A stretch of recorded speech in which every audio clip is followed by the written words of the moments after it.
On your website, the website we're speaking about, your blog, Pinland Empire. Yep. You pay homage to Claire Denis.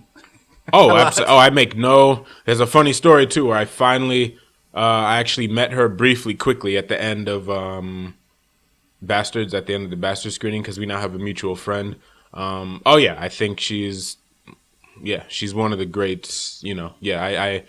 I definitely mentioned her quite a bit on my. So let me push back on that a little bit. Sure. So she did White Material, right? Mm-hmm. And I think a lot of her films really have no plot per se. Every one of her films have a mood. That's not even. Every one of her films has a plot, just a straightforward plot, but that's not the most important thing in the film.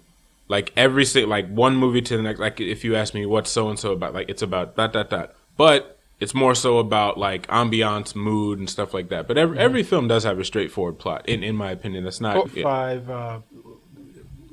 the rum. 35 Shots of Rum, which is like one of probably her most simplest plot ever. Just the whole idea, it's just like a straightforward, non-dysfunctional story about a father and a daughter, which is rare. But I watched it. Mm-hmm. You see it as that straightforward thing. Yeah. But there was that tension where you're like, I don't know if this father's kind of creepy. I don't know what's going on. No, you know what? And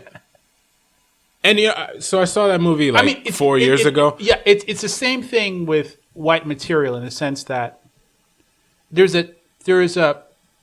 on the surface it's a very simple film.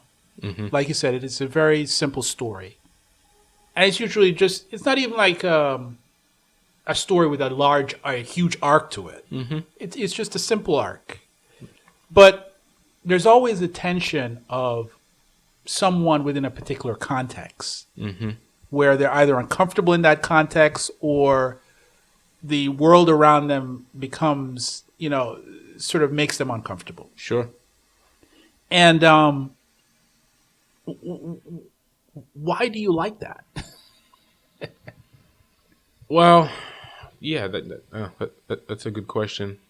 One, I like it. I hate to have this as a reason, but for a female filmmaker, there's so many you don't expect this discomfort from a female film. There are a lot of challenges and a lot of barriers that female filmmakers have to go through, and I like the fact that she's kind of genreless as far as her film. She doesn't make films that are just for women. She doesn't make films that are just for men. And to a certain degree, her films are more. You would think they're geared more towards men. Honestly, when you break a lot of her stuff down. But generally speaking, you think so about White Material, for instance? Well, White Material is one example. But in the grand scheme of her filmography, she has just as many movies where there's a male character, main character, as there are female. You know what I mean? Okay. Absolutely. Yeah.